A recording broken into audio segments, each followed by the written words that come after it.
Girl, I'm not even gonna do a crazy intro at this point because the amount of times that I've like done a dramatic entrance and left the same way I came.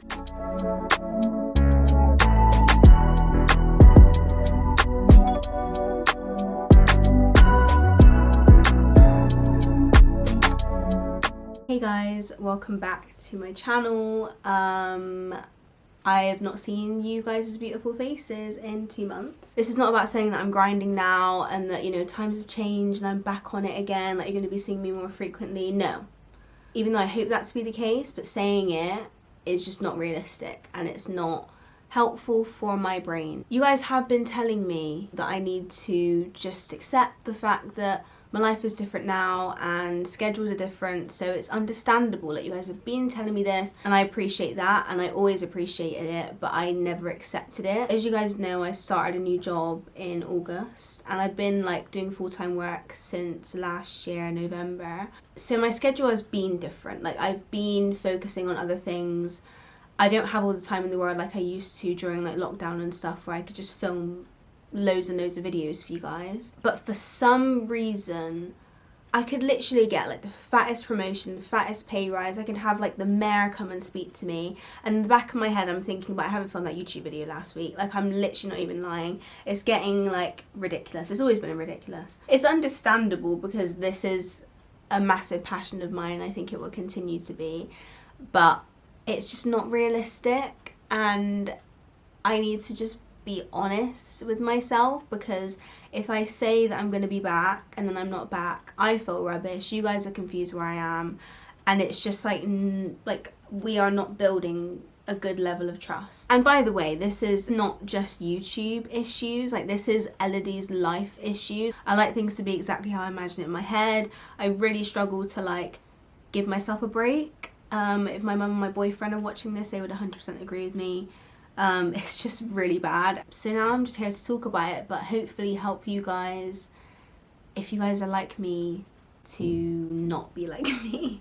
I just have this really weird like perfectionist mentality, and I over-idolize my life a little bit, I think, just a tad. Like I try and have everything 100% perfect, like, you know, like day in my life videos on YouTube, and it's like I wake up at 5 a.m. and I journal and I do positive affirmations, and then I go for a 2-hour run and I eat my healthy protein smoothie and I make my banana waffles and I do like hours of homework and I have a meeting with my PR manager, and now it's 11 o'clock. It's like, girl, how did you do that? And I think I've tried to emulate that type of lifestyle and I've been very unsuccessful. I can give you some examples of like how I'm like this, and hopefully you guys can see like a pattern in your own lives. Well, I hope you don't actually. I hope that you are a realistic human being who cares about themselves, who is able to give themselves a break and doesn't over obsess about every little detail of their life. I hope that you are not like this. But if you are like this, I hope that you can relate and we together can make a change to not be like this. One thing I'll start with is just in general, ever since I was a kid, I've just been really nitpicky about myself, my work ethic. And to be fair, I don't know if it's always been like this, but it just has progressively gotten worse as I've gotten older. My work ethic is good, but it's gotten to the point where it's too much. I did it in college. My mum would have to tell me to literally like go out and like see friends and stop being like a hermit in the house. I then did it with YouTube, where like I would literally cry about the fact that I'd like missed a week of videos. I would film a video even though I literally felt like I wanted to like pass out of tiredness. And then I carried it into the work life, and that is now another problem that I'm having. My expectations of my performance at work is through the roof. It was always like this, like at my old job as well, but that was actually fair. Like I literally was doing the work because I thought I'd be like scum of the earth if I didn't get it done. When I started this new job, it was a really good opportunity. I didn't want to mess it up. I was so grateful. My brain went into overdrive. I'm the youngest in my company. It was like all these fears. Are they going to regret hiring someone so young and so inexperienced? Like I need to prove myself. I need to show that like I can do a million things at once and I can be on the ball with everything and everything looks clean and smooth. It was like a lot of imposter syndrome, but wanting to prove myself over and over again. I am really grateful for the people at my company because the culture is so different, and they're constantly letting me know that I'm doing a good job if I need any support, if things are like getting too much. How I feel about life has changed dramatically. Like, I did not realise how much work had a massive part to play in your life. Another thing that I'm like this with is the gym. Well, not the gym. I quit the gym actually because I wasn't going very much. But not because I'm lazy, but because I prefer at-home workouts. But I'm like this with like working out and like losing weight and being healthy. I am not going to sit here and say I am overweight or anything like that, but I have gained weight. Like, just being honest between me and you, I've gained weight. And it's not necessarily like bad, it's just that I know it's down to me not making good decisions. I know it's down to me not moving enough. I know it's down to me eating too much. I definitely have realised that I comfort eat. When I would see that people comfort eat, I'd be like, just find something else to do, like, you know, get a grip. And then I realised that I was doing the exact same thing. Because it's nice to eat when you feel sad, and it's nice to eat when you feel stressed, it's nice to eat when you feel tired, which is what I was doing. And then I realised that I gained a stone, which isn't like a crazy amount, but it just, I could feel it. I just don't feel as fit anymore. And it's been on and off, like, to be fair, for about 2 years where I've been like, oh, I need to work out, then I stop, I need to work out, then I stop. But it's only really been the last like 6 to 12 months that I can actually see that, okay, I have gained weight. Like, it's obvious now. It's not just like, oh, I should probably work out. It's, oh, like, I can see that I need to work out. And, you know, I have been dedicated with it, and I don't take back really a lot of, you know, times that I've worked out and times that I've tried. But what I do take back is the times where I beat myself up and I'd expect crazy transformation in very little time. I would look over old photos of myself and sit there and cry, and like, you look at my belly and like not want to look at myself in the mirror. And then there's, you know, loads of things, just the way I use my time. Oh my gosh. I was just about to skip over that. Goodness gracious. Time anxiety. Anyone else have that? Because I do. Like, I have this fear of losing. Like, if I've just wasted 10 minutes scrolling on my phone, you are a failure. If I've just played an hour of Candy Crush, I mean, I shouldn't be doing that, but I do.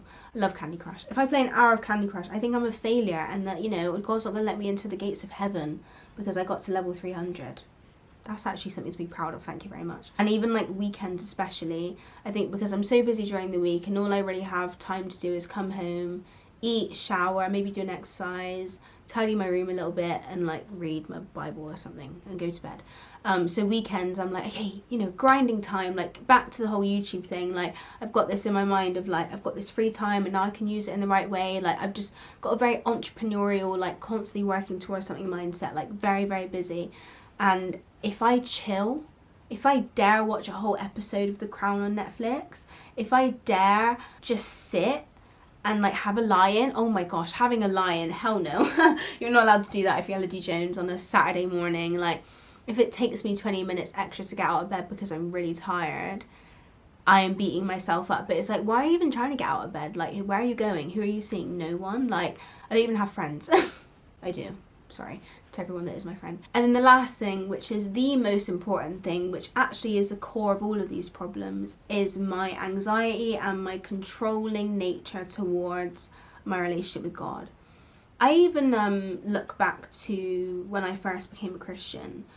I remember journaling, and I think I was like 2-3 months into like being a Christian, so it was still lockdown. And I remember saying like, you know, I've been reading my Bible for so long, I've been praying for so long, but I feel like I don't know God. Like, is he even real? And I was just so consumed with treating my Bible like A-levels. And I feel like I've spoken about this before. I just was like, study mindset. Don't study it like you literally have a test at Bible school. It's not going to convict you in any way. Like, you're just literally regurgitating facts. Like, you're reading crazy amounts in order to tell yourself that you did it. I could read a devotional now and pray, but if I haven't read 4 chapters and studied it and wrote on the Bible app about it and wrote notes about it and, you know, journaled and then found a song that made me cry, like, I am not a real Christian. Taking a lot more time to like actually read my Bible, be praying more, and just like overall meditating on God's word more.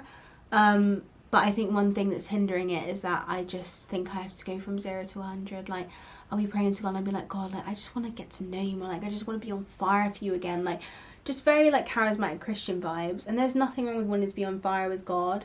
But if you are like dead as a blown out candle and you think you're going to be a roaring fire like the fire on Bonfire Night, like, girl, you better think twice. I'm not saying that God can't perform miracles, but God is also the type of God that takes people on journeys and gets them to analyze why they have been not praying for ages, why they are struggling to pick their Bible up, why they think the Bible is a waste of time. Like, that has literally been me recently. It's like, let me read like my Bible quickly so I can actually do something else. It's like, what else are you doing that's more important than your Bible? Like, it's actually unpicking that. It's uncovering those deep emotional things and those fears and those doubts that are getting in the way of your relationship with God. And that's why we let go and let God. It's not saying that I can't feel upset that I haven't filmed a video in 2 months. It's not saying that I can't ever feel dissatisfied with my weight. It's not saying that I don't ever want to try harder and work. But the problem is when you let that meditation sit in your mind to the point where you're the only one dealing with it. You haven't even gone to God about it, and you haven't even prayed about the right way to approach it. That's when it becomes toxic. And that's when you begin to make decisions that will only hurt you further.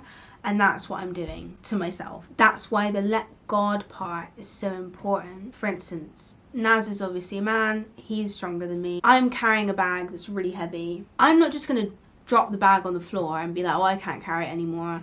And then carry on walking and then being like, oh my gosh, like, the bag is on the floor. Like, what am I going to do? Like, I've let go of it. Like, that was really important stuff in there. Like, I really care about that. That's not what you do. Like, in a normal life, if your boyfriend's right next to you, or a man, or anyone else that has a greater capacity to carry that bag than you, you just give it to them.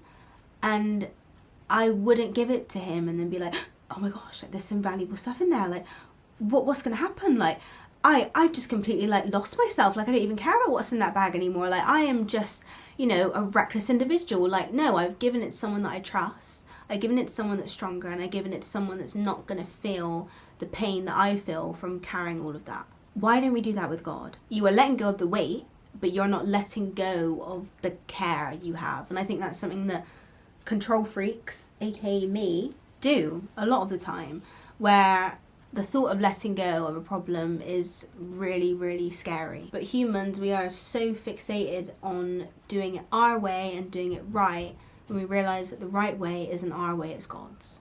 Yeah.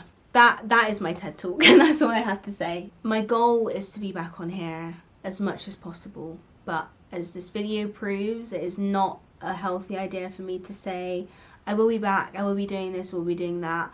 I am just going to ask God to guide me in the best way to do this, and I don't ever want this to become something that is self-consumed, because this is about God first and foremost. My channel was created for the pure reason that I didn't want to self-exalt. I want to exalt God and Him only. I love you, and I'm not stopping. It's just taking a while for me to sort everything out, but I love you guys so much. Thank you for being on this journey with me, and yeah, I hope this video was of use. But I will see you guys when I see you guys.